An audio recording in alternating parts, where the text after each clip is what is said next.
이 집 문턱을 다시 넘는 날은 내 눈에 흙이 들어간 뒤일 것이다. 길래 노파는 마당 한복판에 선 며느리 복녀에게 낡은 보따리 하나를 던졌습니다. 그 보따리는 비 맞은 갈대처럼 힘없이 흙바닥에 풀썩 주저앉았습니다. 복녀는 한참 동안 그것을 내려다보다가 조용히 고개를 숙였습니다. 그때 복녀의 입에서 나온 말은 원망도 울음도 아니었습니다. 어머님, 그래도 끼니는 거르지 마십시오. 그 말 한마디에 길래의 입술이 마른 장작처럼 바르르 떨렸습니다. 그러나 노파는 끝내 돌아서지 않았습니다. 남편을 잃은 젊은 며느리와 외아들을 잃은 늙은 어미가 같은 마당에 서 있었지만 둘 사이에는 삼도천보다 차가운 침묵이 흘렀습니다. 한때 한솥밥을 먹던 두 사람은 어쩌다 이처럼 모진 말로 갈라서게 되었던 걸까요? 오늘 들려드릴 이야기는 쫓겨난 며느리가 시어머니 장례날 들고 온 낡은 보따리에 얽힌 이야기입니다. 사연 시작 전 구독 한 번만 눌러주신다면 그 복이 되게 문간에도 봄볕처럼 스며들기를 바라겠습니다. 그리고 어디서 듣고 계신지 댓글로 남겨주시면 그곳에 행복이 가득하길 바라겠습니다. 이제 그 낡은 보따리 안에 담긴 오래된 눈물의 사연을 풀어보겠습니다. 복녀가 칠성의 집으로 시집온 것은 늦가을 서리가 마당 끝 호박잎을 하얗게 덮던 무렵이었습니다. 그 집은 마을 끝 고갯길 아래 붙은 작은 초가였습니다. 문짝은 비바람에 휘어 있었고 부엌 아궁이는 늘 재가 모자라 싸늘했습니다. 방 한 칸, 부엌 한 칸, 마당 귀퉁이에 작은 장독대가 전부였으나 복녀는 처음 그 집 마당을 밟던 날 마음속으로 조용히 다짐했습니다. 이 집이 이제 내 집이다. 이 사람들의 찬밥 그릇이 내 손에 달렸다. 남편 칠성은 이름과 달리 몸이 약했습니다. 밤이면 마른 기침이 들기름 짜는 틀처럼 꺽꺽 새어 나왔고 새벽이면 이마에 식은땀이 맺혔습니다. 복녀는 신방의 단꿈보다 약탕기 끓는 소리를 먼저 배웠습니다. 새벽에는 물을 깃고 낮에는 밭두렁에서 나무를 캐고 저녁이면 남의 집 바느질감을 받아 와 등잔불 밑에 앉았습니다. 시어머니 길래는 말이 적고 눈매가 매서운 사람이었습니다. 젊어 남편을 잃고 외아들 하나만 붙들고 살아온 세월이 길었습니다. 그 세월은 길래의 얼굴에 깊은 골을 팠고 마음에는 돌담 같은 응어리를 남겼습니다. 길래는 며느리가 새벽부터 밤까지 일해도 칭찬 한마디 하지 않았습니다. 밥이 질다. 국이 싱겁다. 바느질 꼴이 이게 뭐냐. 복녀는 그때마다 고개를 숙였습니다. 말대꾸 한 번 하지 않았습니다. 칠성이 기침하면 달려가 등을 쓸어주고 길래가 헛기침하면 따뜻한 물그릇을 내밀었습니다. 마을 사람들은 그런 복녀를 보며 혀를 찼습니다. 저 며느리 마음이 참 곱네. 길래 노파 성정에 저만큼 버티는 것도 큰일이네. 하지만 길래는 남들이 들을 때마다 더 모질게 굴었습니다. 마치 누가 자기 속을 들여다볼까 두려운 사람처럼 며느리에게 찬바람을 앞세웠습니다. 복녀가 칠성의 약값을 마련하려고 머리카락을 잘라 팔고 온 날도 그랬습니다. 길래는 복녀의 짧아진 머리를 보더니 눈을 부릅떴습니다. 여자가 머리카락까지 팔고 다니면 집안 꼴이 무엇이 되느냐. 복녀는 아무 말 없이 약봉지를 내밀었습니다. 길래는 그것을 받아들고도 고맙다는 말을 하지 않았습니다. 다만 부엌으로 들어가 한참 동안 나오지 않았습니다. 그날 밤 복녀는 부엌 뒷곁에서 이상한 소리를 들었습니다. 길래가 혼자 훌쩍이는 소리였습니다. 그 울음은 늙은 감나무 속으로 바람이 새어나가듯 낮고 거칠었습니다. 복녀는 문고리를 잡았다가 놓았습니다. 시어머니의 눈물을 본 척하지 않는 것도 며느리의 도리라 여겼습니다. 그렇게 두 사람은 서로의 상처를 알면서도 모르는 척 살아갔습니다. 칠성의 병은 해가 바뀌어도 낫지 않았습니다. 봄이 와도 칠성의 얼굴에는 봄빛이 돌지 않았고 여름 햇살 아래에서도 손끝은 늘 차가웠습니다. 복녀는 읍내의원에게 가서 약을 지어오고 산에 올라 도라지 뿌리를 캐고 장날이면 품을 팔아 몇 푼을 모았습니다. 하지만 약값은 자꾸만 쌓였습니다. 길래는 처음에는 이웃에게 빌렸고 나중에는 먼 친척인 만복에게 손을 벌렸습니다. 만복은 겉으로는 안타까운 얼굴을 했지만 속으로는 길래의 집터와 작은 밭을 눈여겨보고 있었습니다. 숙모, 약값이야. 내가 어찌든 마련해 보겠소. 다만 사람 사는 일은 문서가 있어야 뒤탈이 없지 않겠소. 만복은 그렇게 말하며 길래에게 손도장을 받아갔습니다. 길래는 그를 잘 몰랐습니다. 그 문서가 단순한 빈문서인지 집터와 밭을 담보로 잡은 문서인지도 제대로 알지 못했습니다. 다만 아들 약 한 첩이 급했습니다. 아들의 숨이 넘어가는데 문서의 글자 따위를 따질 겨를이 없었습니다. 복녀는 그 일을 뒤늦게 알았습니다. 그녀는 길래에게 물었습니다. 어머님, 만복 오라버님께 문서를 써 주셨습니까? 내가 알 일 아니다. 칠성 서방님 약값이면 저도 함께 갚겠습니다. 너는 내일이나 해라. 길래는 복녀를 밀어냈습니다. 그러나 복녀는 알았습니다. 시어머니가 자신을 미워해서가 아니라 부끄럽고 두려워서 말끝을 세운다는 것을 말입니다. 그래도 길래의 모진 말은 복녀의 가슴에 설이 낀 낫처럼 박혔습니다. 하지만 복녀는 울지 않았습니다. 울 시간이 있으면 약탕기 불을 한 번 더 살펴야 했습니다. 원망할 힘이 있으면 칠성에 젖은 이마를 한 번 더 닦아야 했습니다. 어느 밤 칠성은 복녀의 손을 가만히 잡았습니다. 복녀의 손등은 바느질 바늘에 찔린 자국과 장작 가시에 긁힌 자국으로 거칠었습니다. 복녀야. 예, 서방님. 내가 너한테 참 못할 짓을 한다. 그런 말씀 마십시오. 부부가 한솥밥 먹으면 아픈 것도 나누는 법입니다. 칠성은 힘없이 웃었습니다. 그러다 방문 쪽을 바라보았습니다. 밖에는 길래가 서 있었습니다. 문틈으로 새어나온 달빛이 길래의 발끝만 희게 비추고 있었습니다. 노파는 들어오지 못하고 한참 서 있다가 조용히 돌아갔습니다. 칠성은 그 모습을 보았는지 못 보았는지 낮게 말했습니다. 어머니가 말은 모질어도 속은 그렇지 않다. 복녀는 고개를 끄덕였습니다. 그 말을 믿고 싶었습니다. 아니, 믿어야만 하루하루를 버틸 수 있었습니다. 그러나 사람 목숨은 가난한 집의 등잔기름 같았습니다. 아껴 쓰고 또 아껴도 어느 순간 바닥을 보였습니다. 그해 장마가 길게 이어지던 밤, 칠성은 마지막 숨을 내쉬었습니다.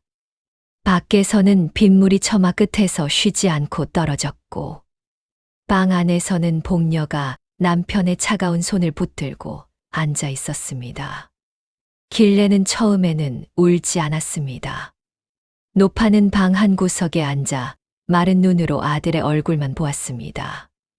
그러다 새벽녘 달기 울 무렵 갑자기 몸을 앞으로 꺾으며 소리를 죽여 울었습니다. 그 울음은 절구의 마음을 찢는 소리처럼 무겁고 둔했습니다. 장내는 초라했습니다. 흰 배도 넉넉하지 않았고 조문객에게 내놓을 술도 없었습니다.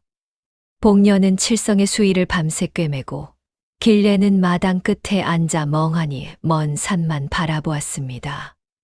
마을 사람들은 가난한 집 상여를 보며 고개를 숙였습니다. 하지만 장례가 끝나자마자 수군거림은 복녀에게 향했습니다. 젊은 며느리 들어오고 얼마 안 되어 남편이 갔으니 길레 높아 속이 어떻겠나. 그래도 저 며느리가 고생한 것을 우리 눈으로 다 보지 않았나. 사람들 입이 어디 그런 것 따지나. 말은 바람보다 빨랐습니다. 그 말을 가장 먼저 듣고 가장 아프게 삼킨 사람은 복녀가 아니라 길레였습니다. 길레는 우물가에서 들려오는 수군거림을 듣고 집으로 돌아왔습니다. 그날 저녁 길레의 얼굴은 장작불에 그을린 솥바닥처럼 검게 가라앉아 있었습니다. 며칠 뒤 만복이 찾아왔습니다. 그는 문간에 앉아 헛기침을 하며 말했습니다. 숙모, 이제 칠성이도 갔으니 이 집 일을 정해야 하지 않겠소. 무슨 뜻이냐? 복녀가 남아있으면 말이 많아집니다. 자식도 없고 남편도 없지 않소. 괜히 빚까지 얽히면 나중에 큰일 납니다. 길레는 만복의 속셈을 알아차렸습니다. 그는 복녀를 걱정하는 척했지만 실은 복녀가 집에 남아 집터와 밭을 지키게 될까봐 두려워하는 것이었습니다. 만복은 더 낮은 목소리로 말했습니다. 숙모가 오래 사시면 좋겠지만 사람 앞일은 모르는 법이오. 숙모 돌아가신 뒤 저 며느리가 빚도 못 갚고 집도 못 내놓겠다 버티면 그때는 좋게 끝나지 않을 것이오. 길레의 손끝이 떨렸습니다. 그 말에는 협박이 섞여 있었습니다. 복녀가 이 집에 남으면 만복 같은 친척들이 빈문서를 들고 달려들 것이 뻔했습니다. 젊은 과부라는 이유로 흠을 잡고 남편 없는 몸이라는 이유로 윽박지를 것이 뻔했습니다. 길레는 그날 밤 한숨도 자지 못했습니다. 방 안에는 칠성이 쓰던 베개가 그대로 있었고 부엌에는 복녀가 덮어 둔 약탕기가 식어 있었습니다. 노파는 그 사이에 앉아 오래도록 생각했습니다. 복녀를 곁에 두고 싶었습니다. 아침마다 마당 쓰는 소리라도 듣고 싶었습니다. 하지만 그 마음 하나로 며느리의 남은 생을 붙잡아 둘 수는 없었습니다. 길레는 결국 결심했습니다. 자신이 악한 시어머니가 되기로 했습니다. 욕은 자신이 먹고 세상의 손가락질도 자신이 받으면 된다고 여겼습니다. 복녀만은 이 빚과 욕심 많은 친척들의 늪에서 빠져나가야 한다고 생각했습니다. 다음 날 아침 길레는 복녀를 마당으로 불렀습니다. 복녀는 밤새 칠성의 옷가지를 정리하다 나온 얼굴이었습니다. 눈은 붉었고 손은 차가웠습니다. 길레는 그런 복녀를 보자 마음이 흔들렸습니다. 하지만 흔들리면 안 된다고 이를 악물었습니다. 내일 해 뜨면 내 갈 길로 가거라.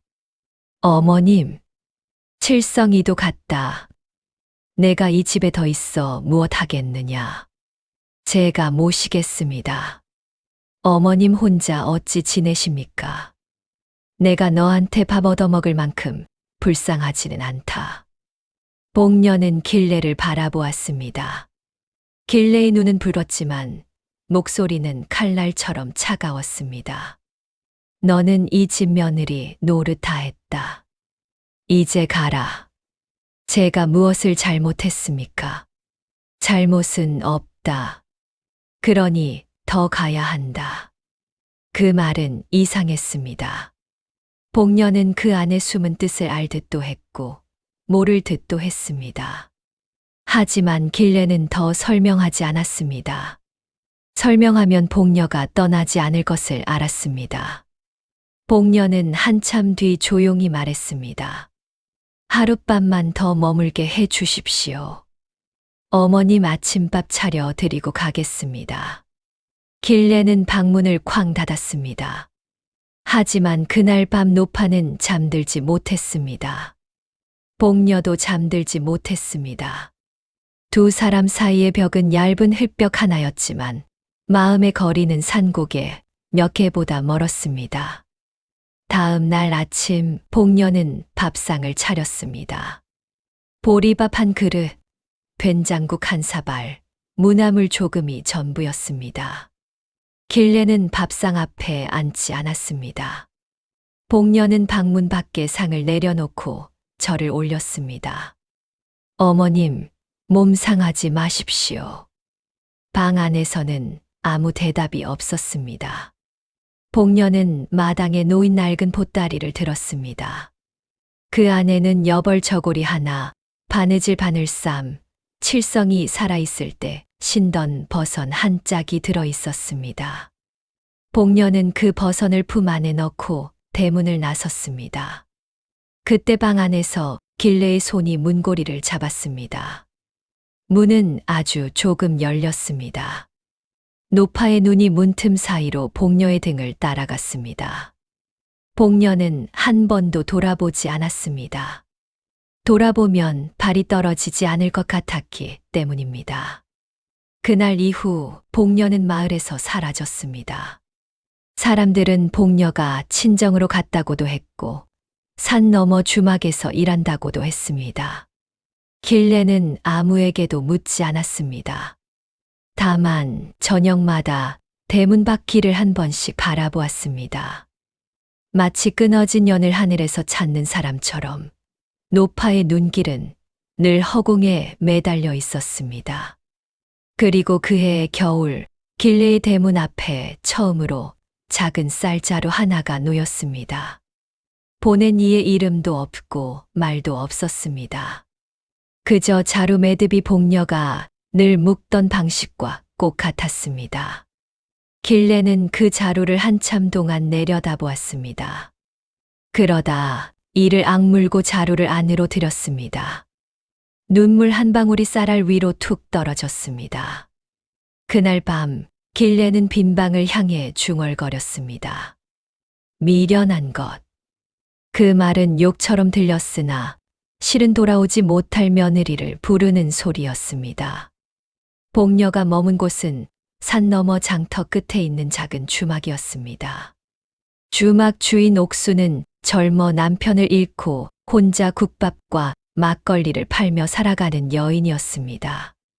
처음 복녀가 보따리 하나 들고 찾아왔을 때 옥수는 그 사연을 캐묻지 않았습니다. 그저 부엌 한쪽을 내주며 말했습니다. 손이 야무지면 굶지는 않는다. 복녀는 그날부터 주막에서 허드레시를 했습니다.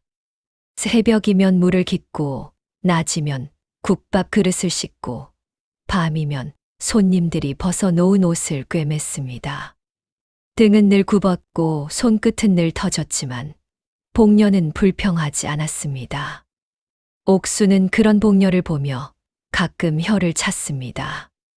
젊은 사람이 어찌 웃는 법을 잊었느냐. 웃을 일이 생기면 웃겠지요. 웃을 일은 기다린다고 오는 게 아니다. 아궁이 불처럼 내가 지펴야 한다. 복녀는 희미하게 웃었습니다. 그러나 그 웃음은 금세 꺼졌습니다. 그녀의 마음 한편에는 늘 길레가 있었습니다. 미운 시어머니가 아니라 혼자 밥을 먹고 혼자 밤을 나는 늙은 여인이 있었습니다. 복녀는 품삯을 받으면 세 몫으로 나누었습니다. 한 몫은 자신의 끼니와 옷값으로 두고 한 몫은 칠성의 제삿날 쓸 돈으로 숨겼습니다. 나머지 한 몫은 길레에게 보낼 쌀과 약값으로 모았습니다. 옥수는 그것을 알고도 모르는 척했습니다. 그러다 어느 날 참지 못하고 물었습니다. 너를 내쫓은 시어머니라며. 예. 그런데 왜 보내느냐? 내쫓은 것은 그분 마음이고 모셔야 하는 것은 제 마음입니다. 옥수는 더 묻지 않았습니다. 그 말 한마디가 복녀의 속을 모두 말해 주었기 때문입니다. 사람 마음이라는 것이 때로는 맷돌보다 무겁습니다. 미움도 돌고 사랑도 돌지만 결국 남는 것은 제 손으로 갈아낸 고운 가루 같은 정입니다. 복녀는 길래에게 보내는 쌀자루에 이름을 적지 않았습니다. 약값도 마찬가지였습니다. 장터 약방 주인에게 미리 돈을 맡겨두고 길래가 오면 모자란 값을 받지 말라 했습니다. 약방 주인은 처음에는 고개를 갸웃했습니다. 그 노파가 내게 잘해준 사람인가? 제 남편을 낳아주신 분입니다. 그걸로 충분한가? 제게는 충분합니다. 그 한마디에 약방 주인도 더 묻지 않았습니다. 한편 길래는 점점 늙어갔습니다. 칠성이 떠난 뒤 집은 더 조용해졌고 대문은 더 자주 삐걱거렸습니다. 아침마다 복녀가 쓸던 마당에는 낙엽이 며칠씩 쌓였습니다. 부엌 아궁이는 불길이 약했고 방 안에는 찬 기운이 오래 머물렀습니다. 길래는 마을 사람들 앞에서는 여전히 모진 척했습니다. 누가 복녀 이야기를 꺼내면 눈을 부라렸습니다. 그 애 이름 내 앞에서 꺼내지 마라. 하지만 밤이 되면 길래는 복녀가 쓰던 바늘쌈을 꺼내 보았습니다. 복녀가 일부러 두고 간 것은 아니었습니다. 복녀가 떠난 뒤 길래가 부엌 찬장 뒤에서 찾아낸 것이었습니다. 그 안에는 부러진 바늘 몇 개와 짧은 실타래, 그리고 칠성의 낡은 저고리 조각이 들어 있었습니다. 길래는 그 조각을 손에 쥐고 오래 앉아 있었습니다. 내가 너를 살린 것이냐? 더 아프게 한 것이냐? 대답해 줄 사람은 없었습니다. 방 안의 침묵은 우물 및 물처럼 깊었습니다. 길래는 대문 앞에 놓이는 쌀자루가 누구 것인지 곧 알았습니다. 복녀의 매듭은 남달랐습니다. 끈 끝을 2번 접어 안으로 넣는 버릇이 있었고 자루 입구를 묶을 때 늘 한쪽이 짧게 남았습니다. 칠성이 살아있을 때 약봉지를 묶어 두던 방식과 같았습니다. 약방에 가도 이상한 일이 생겼습니다. 약방 주인은 늘 말했습니다. 값은 나중에 주셔도 됩니다. 길래는 그 나중이 오지 않는다는 것을 알았습니다. 누군가 먼저 돈을 내고 있다는 것도 알았습니다. 그 누군가가 복녀라는 것도 알았습니다. 그러나 길래는 모른 척했습니다. 알고도 받는 것이 부끄러웠고 부끄러워도 굶을 수는 없었습니다. 쌀 한 줌이 목숨을 붙들고 약 한 첩이 밤을 넘기게 했습니다. 길래는 매번 밥을 삼킬 때마다 밥알이 돌처럼 목에 걸렸습니다.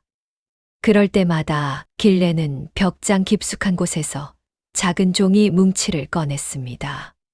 그것은 복녀에게 쓰다만 편지들이었습니다. 한 장도 보내지 못한 편지였습니다. 복녀야, 내가 너를 미워해 내친 것이 아니다. 내 집은 빚과 욕심 많은 친척들로 늪이 되어 있었다. 내가 여기 남으면 너까지 빠질까 두려웠다. 내가 악한 사람이 되어야 내가 살 줄 알았다. 그러나 내가 떠난 뒤 내 밥그릇은 돌처럼 무거웠다. 길래는 그 글을 읽을 때마다 손등으로 눈을 훔쳤습니다. 하지만 편지는 보내지 못했습니다. 이제 와서 진심을 말하는 것도 염치 없는 일이라 여겼습니다. 복녀가 새 삶을 살고 있다면 자신의 그림자 같은 사과가 그 삶을 다시 어둡게 할까 두려웠습니다. 그 사이 만복은 자주 길래의 집을 들락거렸습니다. 그는 길래를 돌보러 온다는 핑계를 댔지만 눈은 늘 벽장과 문갑과 부엌 선반을 훑었습니다. 길래가 숨겨둔 돈이라도 있는지 찾는 눈이었습니다. 때로는 칠성이 쓰던 낡은 농기구까지 들춰보았습니다. 숙모, 이 집이 더 기울기 전에 정리할 것은 정리해야지요. 내가 죽기도 전에 상여부터 짜고 싶으냐. 그런 말이 아니요. 빈 문서가 있으니 나도 답답해서 그러지요. 길래는 만복을 노려보았습니다. 그 눈빛에는 늙은 솔개의 날카로움이 남아 있었습니다. 내가 약값을 빌려준 것은 맞다. 허나 그 약이 칠성이 목숨을 붙들려고 쓴 돈이지 내 배 불리려고 쓴 돈은 아니다. 숙모 말씀이 지나치오. 지나친 것은 내 욕심이다. 만복은 입술을 비틀었습니다. 그는 길래가 오래 살지 못할 것이라 생각했습니다. 그리고 길래가 죽으면 문서를 들고 집과 밭을 차지할 생각이었습니다. 다만 마음에 걸리는 것은 복녀였습니다. 쫓겨난 며느리라 해도 칠성의 아내였던 것은 사실이었습니다. 마을 사람들이 복녀 편을 들면 일이 귀찮아질 수 있었습니다. 만복은 복녀가 어디 사는지 알아내려 했습니다. 어느 겨울밤 만복은 길래의 집 뒷곁에 숨어 있었습니다. 눈발이 날리고 바람이 매서웠습니다. 밤이 깊자 검은 두건을 쓴 사람이 대문 앞에 작은 자루를 내려놓았습니다. 만복은 숨을 죽이고 그 사람을 따라갔습니다. 그 사람은 산길을 넘어 장터 쪽으로 내려갔습니다. 만복은 눈길에 미끄러지며 뒤따라갔지만 끝내 주막 뒤 골목에서 놓치고 말았습니다. 그러나 며칠 뒤 그는 그 주막 부엌에서 장작을 패는 복녀를 보았습니다. 복녀도 만복을 보았습니다. 놀라지 않았습니다. 그저 도끼를 내려놓고 조용히 인사했습니다. 오라버님, 그간 평안하셨습니까? 만복은 입꼬리를 비틀었습니다. 내가 그랬구나. 무엇을 말씀하시는지요? 숙모 집에 쌀 놓고 약값 내는 것 말이다. 쫓겨난 며느리가 무슨 속셈이냐. 속셈 없습니다. 집이라도 다시 차지하려는 게지. 저는 그 집 문턱을 넘을 생각이 없습니다. 복녀의 말은 차분했습니다. 하지만 그 차분함이 만복을 더 불쾌하게 했습니다. 문턱은 안 넘고 쌀은 보낸다. 남들이 들으면 내가 효부인 줄 알겠구나. 남들이 아는 것을 바라지 않습니다. 그럼 왜 하느냐?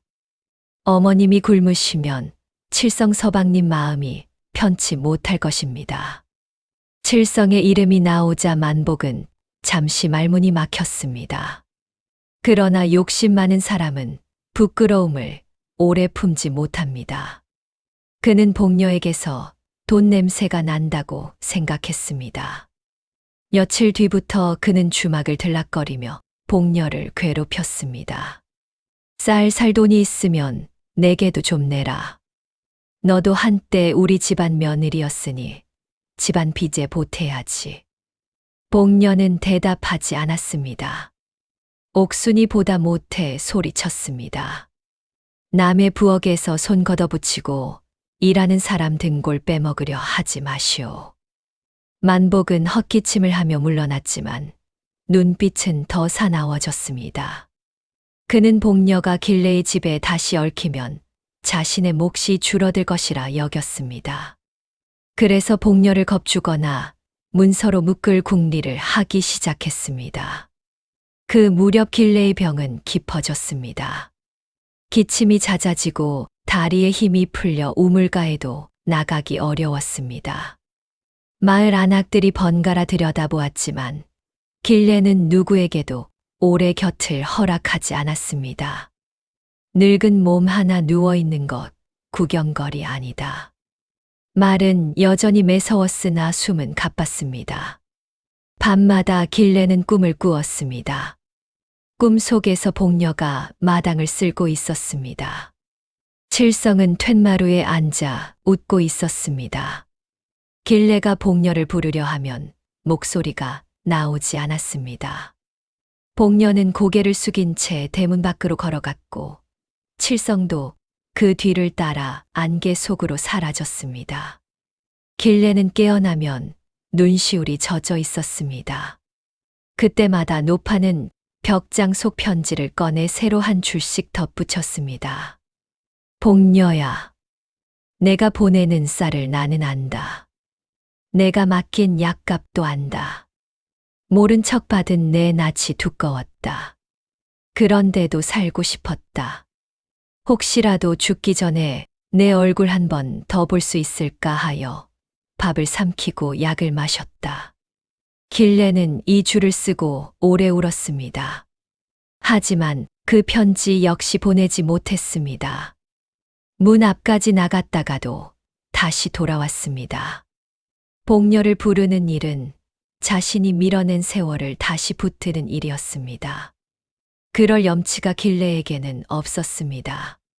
그렇게 세월은 늙은 어미와 쫓겨난 며느리 사이에서 말없이 흘러갔습니다.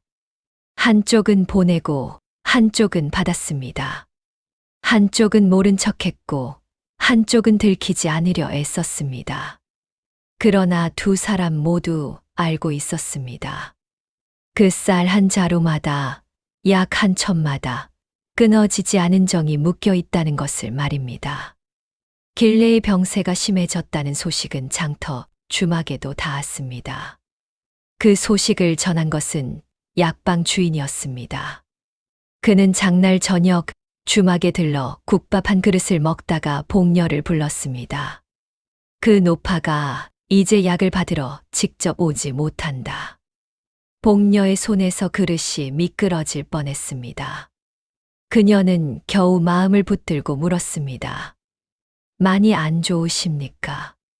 숨이 가쁘고 다리도 붓는다. 혼자 버티기는 어려워 보인다. 복녀는 그날 밤 일을 마치고도 잠들지 못했습니다. 밖에서는 늦가을 바람이 주막 처마를 흔들었습니다. 복녀의 마음도 그 처마 끝처럼 흔들렸습니다. 가야 하는가? 가지 말아야 하는가? 길레가 분명 말했습니다. 제 눈에 흙이 들어간 뒤에야 이 집 문턱을 넘으라고 했습니다. 그러나 병든 노인을 혼자 두는 것이 며느리의 도리일 수는 없었습니다. 복녀는 새벽녘 옥순을 찾아갔습니다. 하루만 다녀오겠습니다. 그 집에 가려느냐? 예. 문전박대 당할 것이다. 문 안에는 들어가지 않겠습니다. 약만 놓고 오겠습니다. 옥수는 한숨을 쉬었습니다. 그리고 부엌 찬장 안에서 따뜻한 떡 몇 개를 싸주었습니다. 내 마음이 가는 곳이면 가야지. 다만 내 마음을 남이 함부로 밝게 두지는 마라. 복녀는 고개를 숙였습니다. 그녀는 약봉지와 떡 보따리를 들고 산길을 넘었습니다. 십리 길도 아니건만 그날 길은 유난히 멀었습니다. 갈대밭 사이로 불어오는 바람이 복녀의 치맛자락을 붙들었습니다. 마치 지난 세월이 가지 말라며 손끝을 잡는 듯 했습니다. 길레의 집은 예전보다 더 기울어져 있었습니다. 대문은 반쯤 열려 있었고 마당에는 마른 풀잎이 쌓여 있었습니다. 복녀는 대문 안으로 발을 들이지 않았습니다. 문턱을 넘지 말라던 길레의 말을 지키고 싶었습니다. 복녀는 대문 앞에 약과 떡을 내려놓았습니다. 그리고 돌아서려 했습니다. 그때 방 안에서 기침 소리가 들렸습니다. 기침은 짧지 않았습니다. 마른 가지가 부러지듯 이어졌습니다. 복녀는 망설이다가 대문 밖에서 조용히 불렀습니다. 어머님. 방 안의 기침이 멈추었습니다. 한참 뒤 길레의 쉰 목소리가 들렸습니다. 누구냐? 저입니다. 방 안은 다시 조용해졌습니다. 복녀는 대문 밖 흘길에 무릎을 꿇었습니다. 길레도 나오라 하지 않았습니다. 왜 왔느냐? 약을 놓고 갑니다. 누가 달랬느냐? 달라 하지 않으셔도 드려야 할 것 같았습니다. 내가 아직도 미련을 못 버렸구나. 미련이 아니라 도리입니다. 길레는 대답하지 않았습니다. 복녀는 대문 밖에 엎드려 절을 올렸습니다. 가을 햇살이 마당을 비추었지만 두 사람 사이에는 오래된 겨울이 남아 있었습니다. 어머님, 얼굴은 뵙지 않겠습니다. 다만 약은 드십시오. 볼 것도 없다. 늙은 귀신 꼴이다. 그래도 제 어머님이십니다. 그 말에 방 안에서 작은 흐느낌이 새어 나왔습니다. 길레는 급히 헛기침으로 덮었지만 복녀는 들었습니다. 복녀의 눈시울이 붉어졌습니다. 그러나 바로 그때 길 아래에서 만복의 목소리가 들렸습니다. 허허, 아주 눈물겨운 장면이구나. 복녀는 천천히 일어섰습니다. 만복은 대문 앞으로 다가오며 비웃었습니다. 그의 옷깃에서는 술 냄새가 배어 있었고 눈은 번들거렸습니다. 쫓겨난 며느리가 몰래 드나들었다는 말이 헛소문이 아니었네. 오라버님, 어머님 병세가 깊습니다. 소란 피우지 마십시오. 소란은 내가 피우고 있지. 집 문턱 안 넘겠다더니 이제 병든 노파 붙잡고 집 차지하려는 게냐. 복녀의 얼굴이 창백해졌습니다. 방 안에서 길레가 몸을 일으키려 했지만 기침 때문에 주저앉았습니다. 만보가 그 입 다물어라. 숙모도 정신 차리시오. 이 여자가 몇 해 동안 쌀을 대고 약값을 댄 까닭이 뻔하지 않소. 나중에 은혜 갚으라며 집문서 달라 할 겁니다. 그 말은 독 묻은 화살처럼 대문 앞을 갈랐습니다. 복녀는 가만히 서 있었습니다. 분노가 없어서가 아니었습니다. 길레가 듣는 자리에서 더러운 말싸움을 벌이고 싶지 않았기 때문입니다. 저는 아무것도 바라지 않습니다. 바라지 않기는 사람 속을 누가 믿느냐. 믿지 않으셔도 됩니다. 그럼 오늘 이 자리에서 다짐해라. 이 집과 밭에 아무 권리 없다고. 만복은 품에서 종이를 꺼냈습니다. 미리 준비한 것이었습니다. 복녀가 손도장을 찍으면 길레가 죽은 뒤 복녀는 칠성의 아내로서 어떤 말도 할 수 없고 집터와 밭은 모두 만복 쪽으로 넘어가게 되는 문서였습니다. 복녀는 그 종이를 보았습니다. 종이에는 먹글이 빼곡했지만 복녀의 눈에는 만복의 욕심만 보였습니다. 길레가 방 안에서 소리쳤습니다. 그 종이 치워라. 숙모, 내가 집안 지키려는 겁니다. 내가 지키려는 것은 집안이 아니라 내 배다. 만복의 얼굴이 일그러졌습니다. 그는 복녀에게 다가와 종이를 들이밀었습니다. 찍어라. 내가 깨끗하다면 못 찍을 이유가 없지. 복녀는 조용히 말했습니다. 찍겠습니다. 방 안에서 길레가 숨을 삼켰습니다. 만복은 뜻밖이라는 듯 웃었습니다. 그래, 이제야 말이 통하네. 복녀는 손도장을 찍기 전 종이를 접어 품에 넣었습니다. 만복이 눈을 부릅떴습니다. 무슨 짓이냐? 이 문서는 관아에 가져가겠습니다. 어머님 병든 틈에 재산을 빼앗으려 한 증거로 말입니다. 만복의 웃음이 뚝 끊겼습니다. 복녀의 목소리는 높지 않았지만 단단했습니다. 지게 작대기 하나로도 산길을 버티듯 그 말은 대문 앞에 곧게 섰습니다. 제가 이 집을 탐했다면 오래전에 제가 보낸 쌀과 약값을 말했을 것입니다.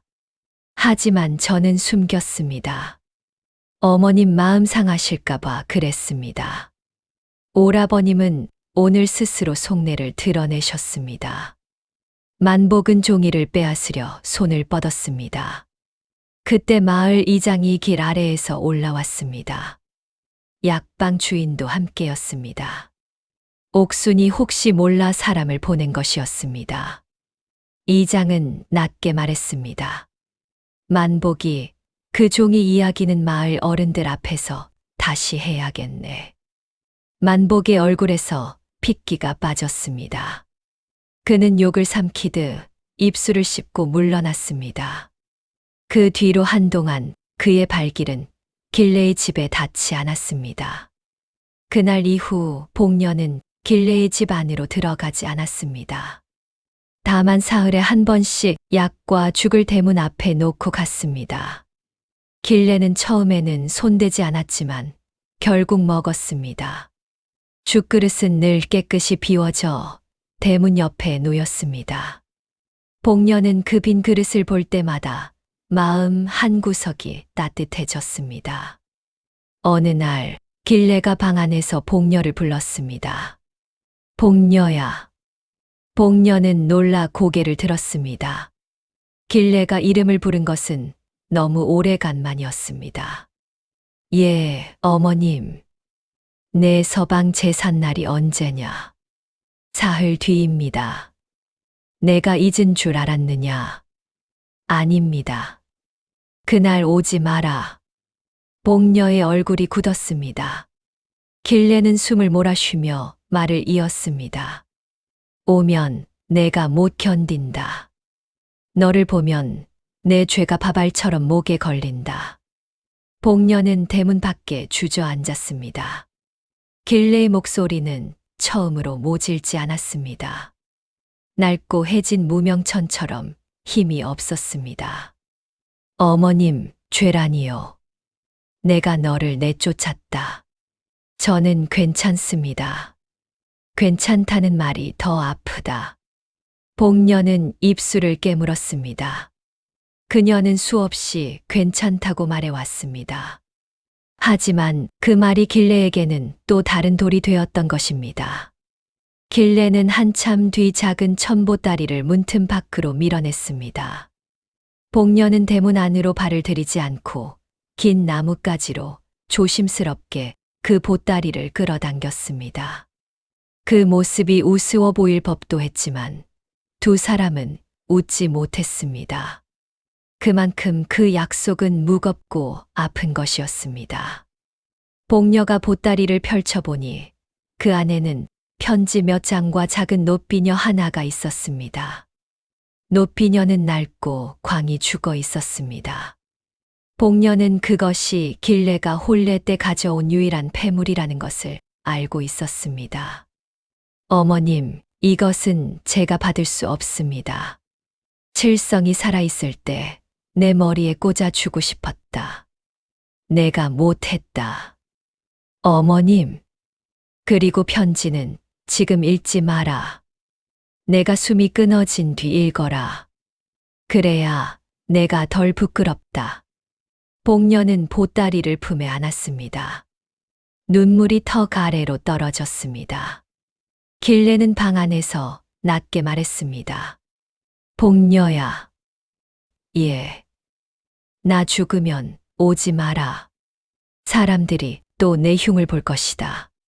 그 말씀은 못 듣겠습니다. 내 마지막 길까지 너를 괴롭히고 싶지 않다. 저는 이미 어머님 며느리로 살았습니다. 마지막 길도 며느리로 보내드리겠습니다. 방 안에서 길레가 울었습니다. 이번에는 숨기지 못했습니다. 복녀도 대문 밖에서 울었습니다. 두 사람은 같은 집 안에 있지 않았지만 그날 처음으로 서로의 마음 가까이에 앉아 있었습니다. 칠성의 제삿날 밤, 복녀는 길레의 말을 어기고 조용히 찾아왔습니다. 그녀는 대문 밖에 작은 재물을 내려놓았습니다. 말린 나물 조금, 보리떡 몇 개, 칠성이 좋아하던 무국한 사발이었습니다. 문 안에서는 이미 길레가 혼자 힘으로 작은 제상을 차려 놓은 뒤였습니다. 복녀는 대문 밖에서 절을 올렸습니다. 방 안에서 길레가 기척을 느꼈지만 부르지 않았습니다. 복녀도 들어가지 않았습니다. 그렇게 두 여인은 같은 사람을 그리워하며 밤을 지새웠습니다. 하늘에는 차가운 달이 떠 있었고 마당에는 낡은 그림자 둘이 서로를 향해 길게 누워 있었습니다. 그 뒤 길래의 병은 더 빠르게 깊어졌습니다. 복녀는 주마기를 줄이고 길래의 집 근처를 자주 맴돌았습니다. 때로는 대문 밖에 장작을 쌓아두고 때로는 물동이를 채워놓고 갔습니다. 길래는 그것이 복녀의 손길인 줄 알면서도 모르는 척했습니다. 하지만 어느 날부터 대문 옆에 빈 그릇 대신 작은 대답이 놓였습니다. 삶은 고구마 하나, 묵은지 한 조각, 낡은 손수건 한 장. 말 없는 화해였습니다. 복녀는 그것들을 품에 안고 주막으로 돌아왔습니다. 옥수는 그 모습을 보고 가만히 웃었습니다. 이제야 서로 밥 한 술 나누는구나. 복녀는 대답하지 못했습니다. 눈물이 먼저 나왔습니다. 사람의 정은 참 이상해서 한 번 엉킨 실타래도 오래 참고 풀다 보면 손끝에 길이 생깁니다. 복녀와 길래의 세월도 그렇게 조금씩 풀리고 있었습니다. 그러나 풀린 실타래가 다시 옷이 되기에는 길래에게 남은 시간이 너무 짧았습니다. 초겨울 첫눈이 내리던 새벽, 마을 아이가 주막으로 달려왔습니다. 숨을 헐떡이며 아이가 말했습니다. 복녀 아짐에 길래 할머니가 위독하시답니다. 복녀는 들고 있던 그릇을 놓쳤습니다. 자기 그릇이 바닥에서 깨졌습니다. 그 소리는 복녀의 가슴 속에서도 똑같이 울렸습니다. 복녀는 낡은 보따리 하나를 끌어안고 산길을 달렸습니다. 그 보따리 안에는 길래가 건넨 편지와 노비녀, 그리고 복녀가 몇 해 동안 몰래 준비해 온 3배 수의가 들어 있었습니다. 그 수의는 밤마다 한 땀씩 꿰맨 것이었습니다. 바느질 자국마다 원망 대신 눈물이 배어 있었습니다. 복녀가 길래의 집에 도착했을 때 대문은 활짝 열려 있었습니다. 마을 사람들이 마당에 모여 있었습니다. 그리고 방 안에서는 더 이상 기침 소리가 들리지 않았습니다. 그날 복녀는 길래가 말했던 그 문턱 앞에 다시 섰습니다. 길래의 눈에는 이미 흙이 들어갈 준비가 되어 있었습니다. 길래는 이미 숨을 거둔 뒤였습니다. 방 안에는 차가운 정막이 내려앉아 있었습니다. 복녀는 문턱 앞에서 멈추었습니다. 언젠가 길래가 했던 말이 귀에 다시 울렸습니다. 내가 이 집 문턱을 다시 넘는 날은 내 눈에 흙이 들어간 뒤일 것이다. 그 말이 이렇게 이루어질 줄은 몰랐습니다. 복녀는 천천히 문턱을 넘었습니다. 그 한 걸음이 그녀에게는 산 하나를 넘는 것보다 무거웠습니다. 방 안에 누운 길래의 얼굴은 살아있을 때보다 편안해 보였습니다. 매섭던 눈매도 늘 굳어있던 입술도 이제는 고요했습니다. 복녀는 길래의 발치에 엎드렸습니다. 어머님, 늦었습니다. 그 말 하나를 하고 복녀는 더 말을 잇지 못했습니다. 울음이 목젖에 걸렸습니다. 마을 사람들은 방문 밖에서 수군거렸습니다. 쫓겨난 며느리가 왔네. 장례날 무슨 낯으로 온 것인가? 하늘 풀러온 것은 아니겠지. 그때 만복도 마당에 나타났습니다. 그는 길래가 죽었다는 소식을 듣고 누구보다 먼저 달려온 사람이었습니다. 상주 노릇을 핑계 삼아 집문서와 남은 물건을 챙길 생각이었습니다. 복녀가 방 안에 있는 것을 보자 그의 얼굴이 굳어졌습니다. 내가 여길 왜 왔느냐?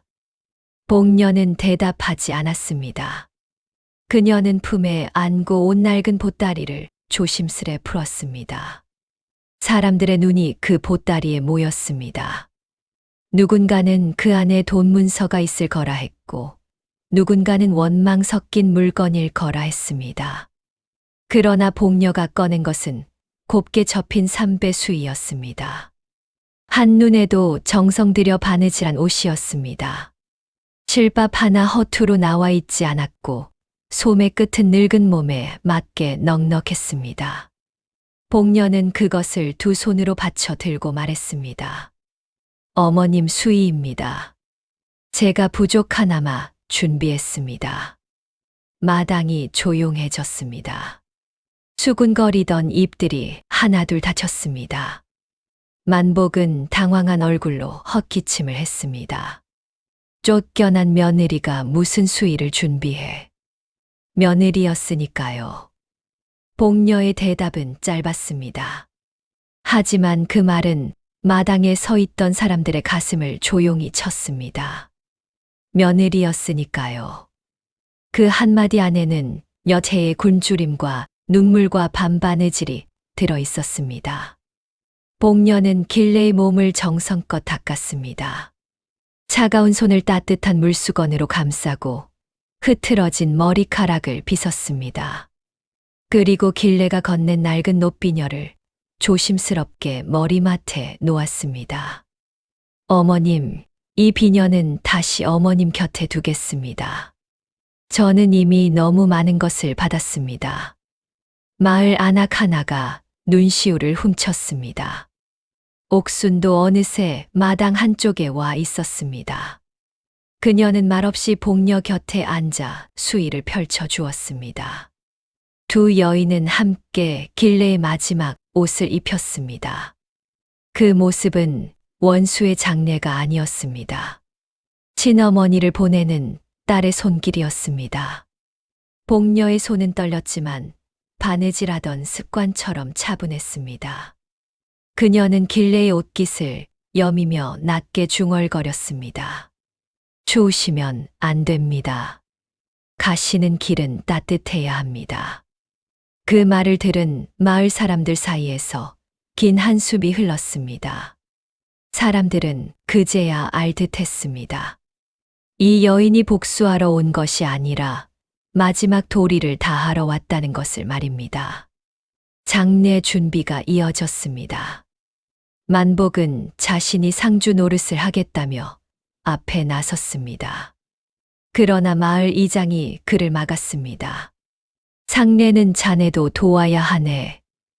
허나 염습과 수의는 복녀가 맡는 것이 맞네. 이장은 무슨 소리를 하시오. 나는 피부치요. 피부치가 병든 날 문서부터 들이민 일도 잊지 않았네. 만복은 얼굴이 벌개졌습니다. 사람들의 시선이 그에게 꽂혔습니다. 욕심은 어둠 속에서는 커 보이나 햇빛 아래 나오면 초라한 두꺼비처럼 몸을 웅크립니다. 만복은 더 말하지 못하고 뒤로 물러섰습니다. 그때 약방 주인이 앞으로 나왔습니다. 그는 사람들 앞에서 조용히 말했습니다. 길레 노파 약값은 오래전부터 복녀가 냈소. 이름을 밝히지 말라 하여 지금껏 말하지 않았소. 마당의 작은 파문이 일었습니다. 이어 옥순도 말했습니다. 흉년마다 길레 노파 대문 앞에 놓인 쌀도 복녀가 보낸 것이요. 제 끼니 줄여가며 모은 쌀이었소. 사람들은 놀라 복녀를 바라보았습니다. 복녀는 고개를 숙였습니다. 자랑할 일이라 여기지 않았습니다. 오히려 길레가 알지 않기를 바랐던 일이 이렇게 드러나는 것이 민망했습니다. 만복이 중얼거렸습니다. 그럼 왜 숨겼느냐? 복녀는 그를 보지 않고 대답했습니다. 어머님 자존심 상하실까봐 그랬습니다. 그 말에 길레의 오래된 이웃 노인이 눈물을 훔쳤습니다. 그는 길레와 젊은 시절부터 알고 지낸 사람이었습니다. 길레가 참 모진 팔자로 살았지. 말이 칼 같아 그렇지 속은 물렀네. 그걸 저 며느리가 알았구먼. 복녀는 그제야 품에서 편지 보따리를 꺼냈습니다. 길레가 숨이 끊어진 뒤 읽으라 했던 편지였습니다. 그녀는 아직 펼쳐보지 못했습니다. 손이 떨렸습니다. 이장이 말했습니다. 읽어보게. 길래 노파가 남긴 말일 것이네. 복녀는 첫 장을 조심스레 펼쳤습니다. 글씨는 삐뚤고 먹은 번져 있었지만 한 글자 한 글자 길래의 숨결이 묻어 있었습니다. 복녀는 떨리는 목소리로 읽기 시작했습니다. 복녀야, 내가 이 글을 볼 때쯤이면 내 눈에는 흙이 들어갔을 것이다. 나는 평생 말이 모질어 사람 마음을 많이 다쳤다. 그중 가장 깊이 다친 사람이 너였음을 안다. 내가 너를 내친 것은 내가 미워서가 아니었다.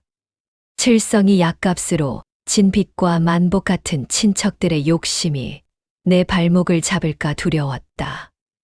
내가 이 집에 남으면 젊은 목숨이 늪에 빠질 것 같았다. 그래서 내가 악한 시어머니가 되었다. 욕은 내가 먹고 너는 살아가라 했다. 그러나 내가 보낸 쌀을 먹을 때마다 밥알이 돌처럼 목에 걸렸다. 내가 보낸 약을 마실 때마다 내가 사람인가 짐승인가 싶었다. 복녀야, 나는 너를 며느리라 제대로 부르지 못했지만 마음속으로는 하루도 너를 내 집 아이가 아니라고 생각한 적이 없다. 혹여 내 마지막 길에 오거든 원망 한 줌만 덜어놓고 가거라. 그리하면 저승길도 조금은 가벼울 듯하다. 편지를 읽는 복녀의 목소리가 무너졌습니다. 마지막 줄에 이르러서는 더 읽지 못하고 편지를 품에 안았습니다. 마당 사람들도 모두 고개를 숙였습니다. 누구도 쉽게 입을 열지 못했습니다. 초겨울 바람이 마당을 지나갔지만 그 순간만큼은 차갑지 않았습니다. 길래가 평생 숨겨온 마음이 늦은 봄비처럼 사람들 가슴에 내려앉았습니다. 복녀는 길래의 머리맡에 엎드렸습니다. 어머님, 저는 원망한 적 없습니다. 서운한 날은 많았어도 미운 날은 오래 가지 않았습니다. 이제 아무 걱정 말고 가십시오. 그 말에 마을 안악들이 울음을 터뜨렸습니다. 옥순도 소매로 눈을 눌렀습니다. 이장은 조용히 향을 올렸습니다. 만복은 마당 끝에 서 있었습니다. 그는 얼굴을 들지 못했습니다. 사람들의 눈총 때문만은 아니었습니다. 편지 속에 적힌 자신의 욕심이 낱낱이 드러났기 때문입니다. 그는 결국 슬그머니 대문 밖으로 나가려 했습니다. 그때 복녀가 그를 불렀습니다. 오라버님. 만복은 멈추었습니다. 복녀는 조용히 말했습니다. 집 터와 밭은 제가 가지지 않겠습니다. 다만 어머님과 칠성서방님의 제사를 지낼 만큼만 남기고 나머지는 이장님께 맡겨 마을의 가난한 호러미와 아이들에게 쓰게 해 주십시오. 사람들이 다시 놀랐습니다. 만복은 믿기지 않는다는 얼굴로 복녀를 보았습니다. 너는 정말 아무것도 안 가질 셈이냐? 제가 가져갈 것은 이미 있습니다. 복녀는 길래의 편지를 가슴에 안았습니다. 이것이면 됩니다. 그 말에 만복은 더 이상 할 말이 없었습니다. 그는 한참 서 있다가 고개를 숙이고 마당을 나갔습니다. 그의 뒷모습은 욕심을 잃은 빈 지게처럼 초라했습니다. 길래의 상여가 나가던 날 마을에는 눈이 조금씩 내렸습니다. 흰 눈은 초가지붕과 돌담 위에 조용히 내려앉았습니다. 상여 앞에는 복녀가 섰습니다. 그녀는 상복을 입고 길래의 위패를 품에 안았습니다. 사람들은 더 이상 쫓겨난 며느리라 부르지 않았습니다. 그저 길래의 며느리라 불렀습니다. 상여꾼들의 발걸음이 고갯길을 올랐습니다. 복녀는 길래가 생전에 자주 바라보던 길목에서 잠시 멈추었습니다. 그곳은 복녀가 보따리 하나 들고 떠나던 날 길래가 문틈으로 바라보던 길이기도 했습니다. 세월은 돌고 돌아같은 자리에 두 여인을 다시 세워 놓았습니다. 다만 한 사람은 위패가 되었고 한 사람은 눈물로 그 길을 배웅하고 있었습니다. 복녀는 낮게 말했습니다. 어머님, 이제는 제가 돌아보겠습니다. 그녀는 천천히 뒤돌아보았습니다. 마을도 초가집도 길레의 외로운 세월도 눈 속에 잠겨 있었습니다. 복녀는 그 모든 것을 마음에 담았습니다. 그리고 다시 앞으로 걸었습니다. 장례가 끝난 뒤 복녀는 길레의 집에 눌러앉지 않았습니다. 그녀는 이장에게 집터와 작은 밭의 일을 맡기고 장터 주막으로 돌아갔습니다. 하지만 해마다 칠성의 제삿날과 길레의 기일이 되면 그 집에 찾아와 마당을 쓸고 밥상을 차렸습니다. 아무도 살지 않는 초가집이었지만 그날만큼은 굴뚝에 연기가 올랐습니다. 마을 사람들은 그 연기를 보며 말했습니다. 복녀가 또 왔구먼. 길래 노파가 저승에서라도 밥 한 술 따뜻이 먹겠네. 세월이 조금 더 흐른 뒤 길레의 집은 마을의 가난한 호러미와 어린아이들이 잠시 머무는 곳이 되었습니다. 복녀가 그렇게 해달라고 부탁했기 때문입니다. 그 집 부엌에는 늘 쌀 한 돛박이 놓였고 겨울이면 장작이 쌓였습니다. 누가 두고 가는지는 다들 알았지만 아무도 크게 말하지 않았습니다. 복녀가 바라지 않았기 때문입니다. 복녀는 늙어서도 길레의 편지를 품고 살았습니다. 힘든 날이면 그 편지를 꺼내 읽었습니다. 서운함이 올라오는 날에는 첫 줄을 읽었고 그리움이 깊은 날에는 마지막 줄을 읽었습니다. 원망한 줌만 덜어놓고 가라는 말. 복녀는 그 말을 평생 마음에 새겼습니다. 사람들은 가끔 복녀에게 물었습니다. 그리 모질게 당하고도 어찌 끝까지 모셨소? 복녀는 그때마다 조용히 웃었습니다. 그 웃음에는 젊은 날의 눈물과 늙은 날의 평안이 함께 담겨 있었습니다. 모진 말도 사람 속 전부는 아닙니다. 살다 보면 말보다 깊은 마음이 늦게 오는 법이지요. 그 말은 마을 사람들 사이에 오래 남았습니다.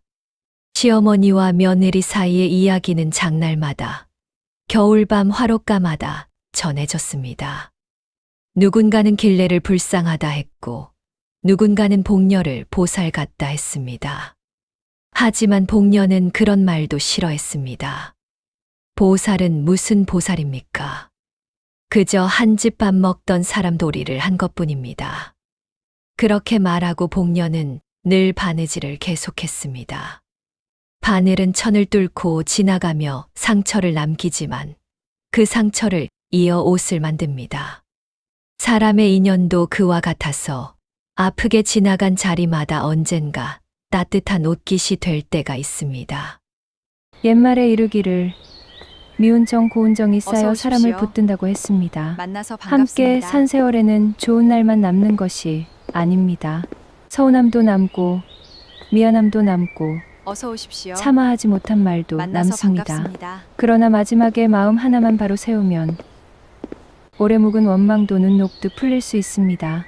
어서 오늘 오십시오. 이야기는 만나서 여기까지입니다. 반갑습니다. 좋아요와 구독으로 인연을 이어주신다면 다음 이야기 전하는 데 큰 힘이 됩니다. 감사합니다. 어서 오십시오.